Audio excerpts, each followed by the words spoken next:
लेकिन जिस तरह से सर्च ऑपरेशन चल रहा है, आप मान कर चलिए कि आने वाले कुछ दिनों में ये सब मारे जाएंगे।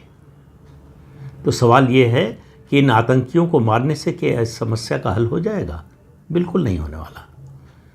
हम तो 30-35 साल से आतंकवादियों को खोजकर मार ही रहे हैं।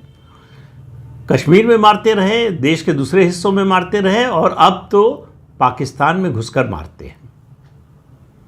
चाहे सर्जिकल स्ट्राइक हो, एयर स्ट्राइक हो, उसके अलावा ये जो अनाम गनमैन आता है, मार के चला जाता है आतंकवादी सरगनाओं को, इन सब को जोड़ लीजिए तब भी हुआ क्या? उसके बावजूद पहलगाम में हमला करने वाले आतंकी चाइनीज़ ऐप का इस्तेमाल कर रहे हैं कम्युनिकेशन के लिए।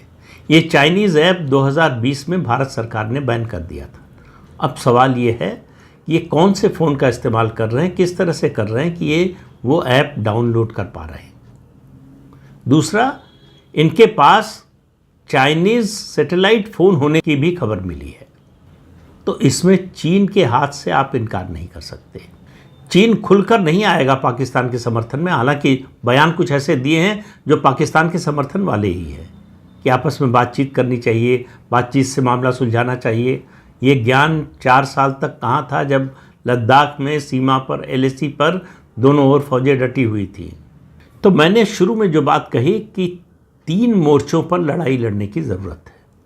पहला मोर्चा वो सुरक्षा बलों और सेना का है, सीमा पर और सीमा के अंदर आने वाले आतंकवादियों से।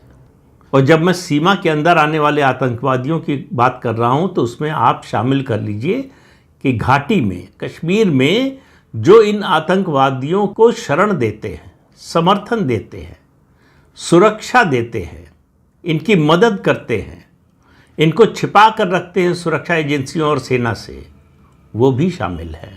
इस समय जितने मैसिव पैमाने पर सर्च, कॉम्बिंग और दूसरे ऑपरेशन चल रहे हैं इन सिंपैथाइजर्स के खिलाफ, वो इससे पहले कभी नहीं हुआ। तो सरकार को ये बात समझ में आ गई है, केवल आतंकवादियों को मारने से बात नहीं बनेगी, सीमा पर फायरिंग से बात नहीं बनेगी।